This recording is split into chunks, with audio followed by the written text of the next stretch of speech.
Mesdames, Messieurs, juste un tout petit mot. Moi, je suis Christophe Degueur, je suis le directeur de l'École nationale vétérinaire d'Alfort. Je suis enchanté de vous accueillir ici. Donc, l'école est un des 4 membres de Paris-Est Sup. Vous êtes dans un amphi de 1840 qui a été complètement transformé dans les années 70. Désolé pour l'aspect et pour les sièges qui sont assez typiques de la fin des années 70. Voilà, ça a perdu un peu de son charme. C'était l'amphithéâtre d'honneur, c'était là qu'avaient lieu toutes les grandes manifestations, les récompenses qui expliquent tout ce que vous voyez, les grands noms et autres plaques d'étudiants décédés.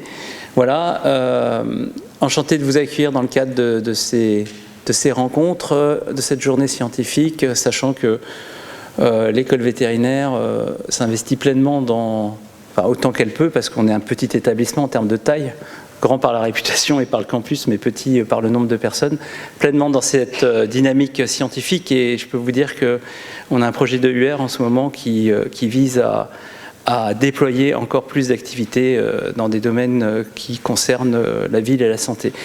C'est un sujet qui sera travaillé dans les jours et dans les semaines qui viennent. Voilà, je me tais et je vous souhaite un très bon moment. Monsieur le directeur, cher Christophe, merci beaucoup pour ton accueil.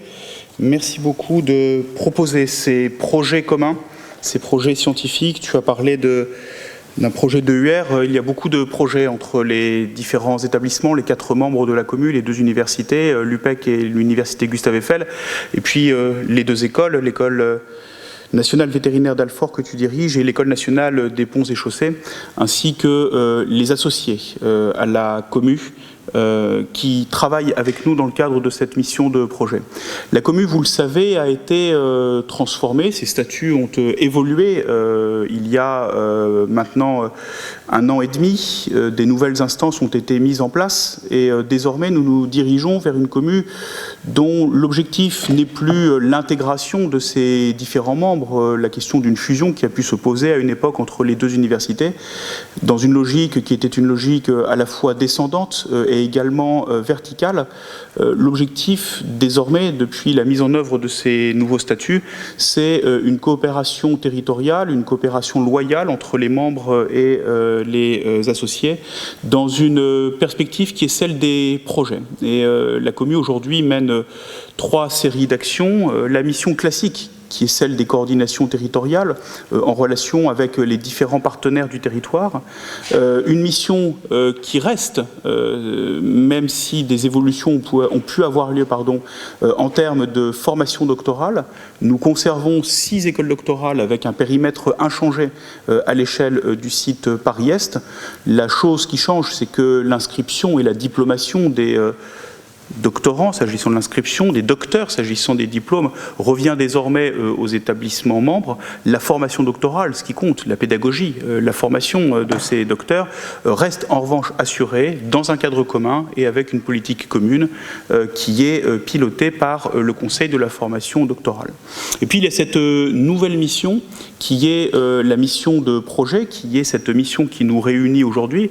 Nous tiendrons d'ailleurs cet après-midi un conseil de projet pour traiter d'un certain nombre de points qui vont être mentionnés, qui vont être portés à votre connaissance, qui vont être rappelés pour ceux qui étaient déjà présents l'année dernière durant la matinée.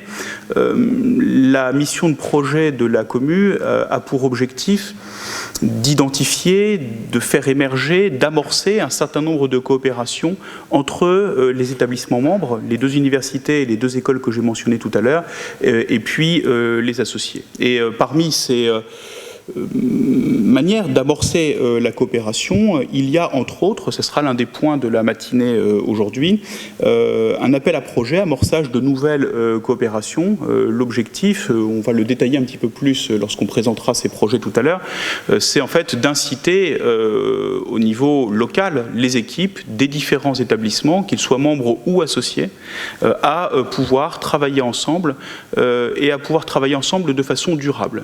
L'objectif ici n'est pas de financer un projet, et puis une fois que le projet est terminé, on se sépare et on est content d'avoir travaillé ensemble.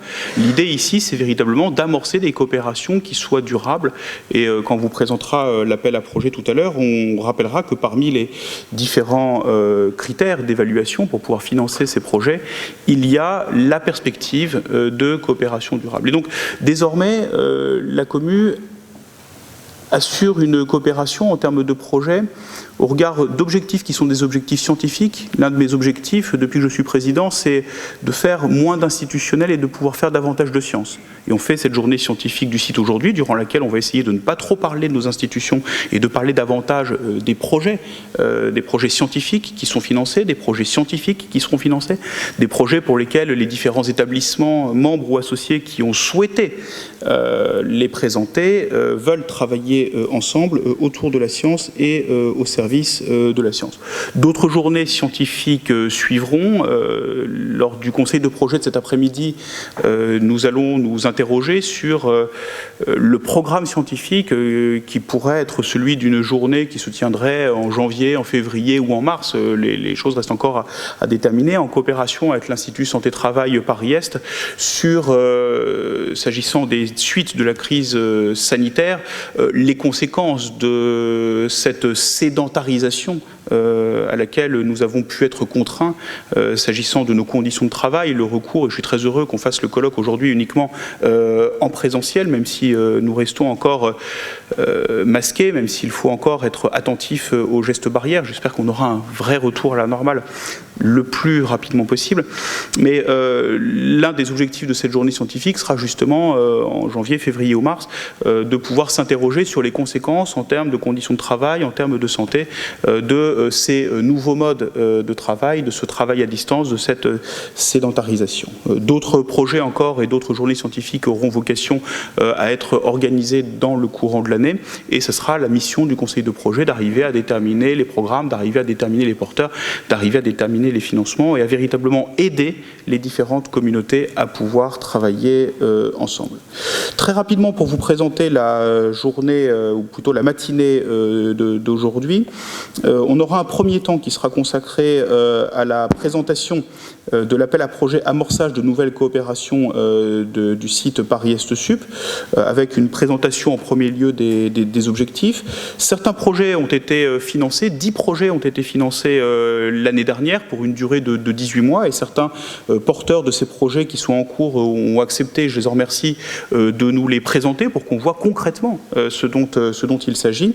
Et puis celles et ceux qui seraient candidats pour participer à l'appel à projet de cette année pourront aussi venir dans le cadre du forum les présenter et tout simplement faire état de ce qu'ils entendent faire, de ce qu'ils souhaiteraient faire, des coopérations dont ils peuvent avoir besoin.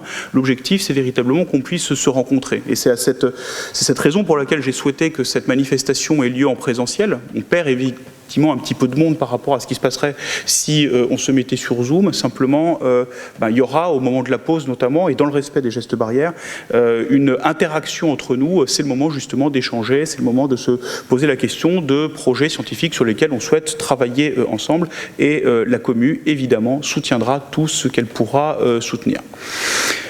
La commune n'a pas de véritable politique scientifique propre. Elle a une politique scientifique qui est au service de sa communauté, qui est au service de ses communautés, qui est au service de ses établissements membres, et en bonne intelligence et en bonne interaction avec les associés. Et c'est ce qui nous conduira ensuite, dans le dernier temps de la journée, à échanger au sujet des projets scientifiques des établissements membres et associés. Et certains représentants des établissements ont accepté l'invitation qui leur a été lancée de venir présenter la stratégie scientifique qui est la leur, ou de venir présenter tel ou tel projet, qui sont des projets importants pour ces établissements et pour lesquels il y a une mise en commun, ou en tout cas un partage, et ce mot que tu as prononcé est extrêmement important, un partage entre les différents établissements membres ou associés d'un point de vue scientifique. Je n'en cite que deux parmi ceux qui vont être présentés tout à l'heure. Je voudrais simplement indiquer, on va peut-être un jour signer le contrat de site 2020-2024 avec le MESRI. J'espère le signer avant le 31 décembre 2024. Donc ce contrat mentionne notamment des volets qui sont des volets spécifiques à chacun des établissements, et puis il y a un volet commun qui est le volet commun du site, qui est le volet commun de la commune. Et dans ce volet commun, on n'a pas mis que des choses d'ordre financier, institutionnel, etc. Il y a notamment deux projets que deux établissements ont souhaité partager. C'est le projet e-City de l'UPEC. C'est un projet que l'UPEC souhaite partager avec les autres établissements membres associés, et puis au-delà. Après, on a également un certain nombre de partenaires à l'échelle du territoire, et même au-delà du territoire, qui peuvent être intéressés. On a également un autre projet qui avait été présenté déjà l'année dernière, qui s'inscrit dans la stratégie de l'Université Gustave Eiffel, qui est le projet d'observatoire des données urbaines. D'autres établissements ont des stratégies également qui peuvent donner lieu à un partage, et ils voudront et ils pourront également les présenter tout à l'heure. Voilà. Je suis donc en conclusion ravi, vraiment très heureux de pouvoir vous retrouver aujourd'hui, en présentiel, et que nous puissions travailler ensemble sur des projets scientifiques communs. Je vous remercie.